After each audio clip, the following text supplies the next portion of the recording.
ఎన్నికలు ఏవైనా సరే తగ్గేదేలే అంటూ బీజేపీ సారథ్యంలోని ఎన్డీఏ కూటమి దూసుకుపోతోంది. ఎన్నికల్లో పోటీ చేసిన మొత్తం స్థానాల్లో మెజారిటీ సీట్లను కైవసం చేసుకుంటూ ఎన్డీఏ సత్తా చాటుతోంది.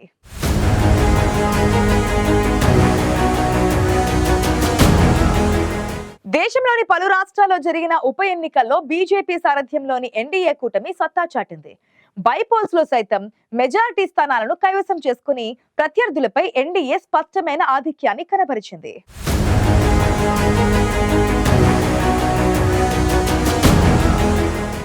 దేశంలోని పలు రాష్ట్రాల్లో జరిగిన ఉప ఎన్నికల్లో బీజేపీ నేతృత్వంలోని ఎన్డీఏ సత్తా చాటింది. 13 రాష్ట్రాల్లోని 48 అసెంబ్లీ నియోజకవర్గాలకు జరిగిన ఉప ఎన్నికల్లో బీజేపీ నేతృత్వంలోని ఎన్డీఏ స్పష్టమైన ఆధిక్యం కనబరిచింది. ఈ ఎన్నికల్లో మెజారిటీ స్థానాలు అధికార పార్టీల ఖాతాలోనే పడ్డాయి. రాజస్థాన్, ఉత్తరప్రదేశ్, అస్సాం, బీహార్లలో మెజారిటీ స్థానాలను ఎన్డీఏ గెలుచుకుంది. కానీ పశ్చిమ బెంగాల్లోని అరకు 6 స్థానాలను టీఎంసీ కైవసం చేసుకుంది. కర్ణాటకలో 3 స్థానాలు కాంగ్రెస్ ఖాతాలోకి చేరాయి.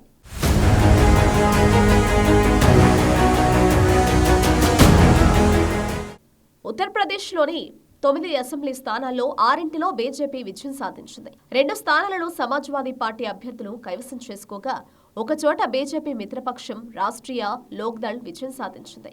ఇక రాజస్థాన్లోని 7 స్థానాల్లో 5 బీజేపీ విజయదుందుబి మోగించింది.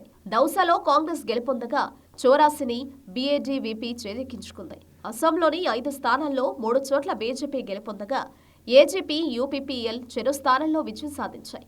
ఉత్తరాఖండ్, ఛత్తీస్గఢ్, గుజరాత్లోని ఒక్కో స్థానం బీజేపీ ఖాతాలో చేరింది. బీహార్లోని 4 శాసనసభ స్థానాల్లో 3 స్థానాలను అధికార ఎన్డీఏ కైవసం చేసుకుంది. 1 స్థానంలో మాత్రం హెచ్ఏఎం గెలుపొందింది.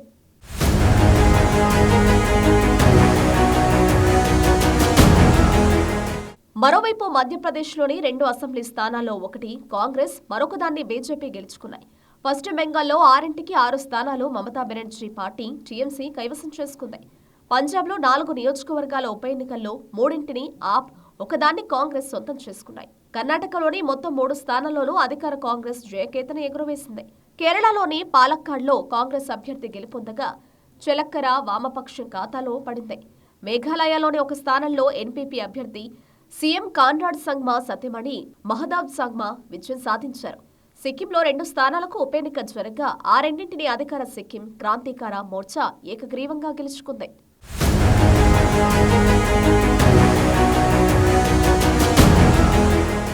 మొత్తంగా బీజేపీ సారథ్యంలోని ఎన్డీఏ ఉప ఎన్నికల్లో మెజారిటీ స్థానాలను కైవసం చేసుకుని సత్తా చాటింది.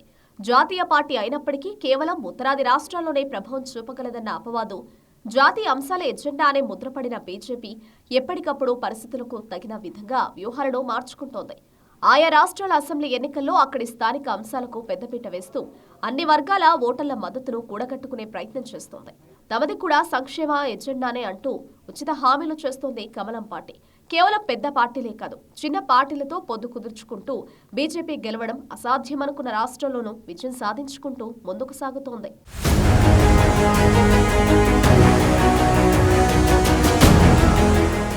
ఇటీవలి కాలంలో బీజేపీ తన వ్యూహాలను మార్చుకుంటోంది. స్థానిక అంశాలకు పెద్దపీట వేస్తూ ఆయా రాష్ట్రాల్లో విపక్ష పార్టీలకు కౌంటర్ స్ట్రాటజీ రూపొందించుకుంటూ ముందుకెళుతోంది.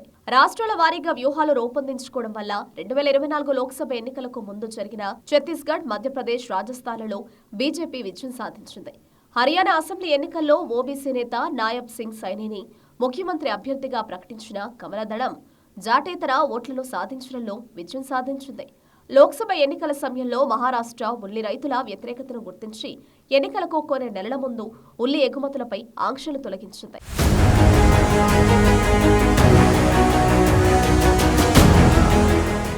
2024 లోక్సభ ఎన్నికలకు ముందు ఉచితాలపై దేశవ్యాప్తంగా పెద్ద ఎత్తున చర్చ జరిగింది.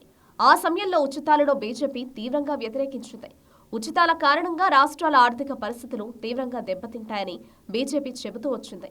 అయితే పెరిగిన నిత్యావసరాల ధరలు, నిరుద్యోగం కారణంగా మధ్యతరగతి తీవ్ర ఇబ్బందులు ఎదుర్కొంటుండటంతో బీజేపీ కూడా వ్యూహం మార్చింది. ఇటీవల జరిగిన హర్యానా అసెంబ్లీ ఎన్నికల్లో లాడో లక్ష్మీ యోజన కింద మహిళలకు నెలకు 2,100 రూపాయలు ఇస్తామని, హగ్గర్ గృహిణి యోజన కింద 500 రూపాయలకి గ్యాస్ సిలిండర్ను అందిస్తామంటూ బీజేపీ ఉచిత హామీలిచ్చింది.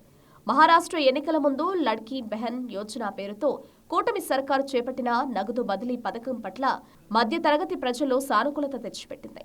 అందుకే బీజేపీ కూడా రాష్ట్రంలోని స్థానిక అంశాలకు పెద్దపీట వేస్తూ అక్కడి ఓటర్ల మద్దతును కూడగట్టుకునేందుకు చేస్తున్న ప్రయత్నాల కారణంగానే దేశంలో జరిగిన ఉప ఎన్నికల్లో ఎన్డీఏ కూటమి సత్తా చాటిందనే అభిప్రాయాలు వ్యక్తమవుతున్నాయి.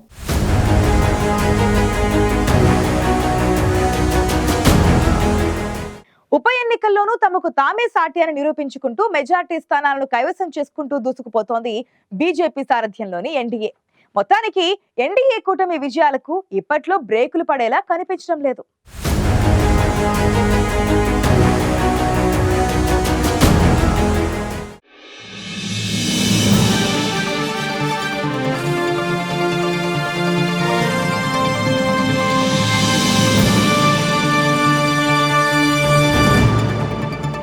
ఇది వాటి ఐ ఫోకస్. సమకాలీన వార్తలపై సమగ్ర విశ్లేషణతో మరొక బులెటిన్లో కలుద్దాం.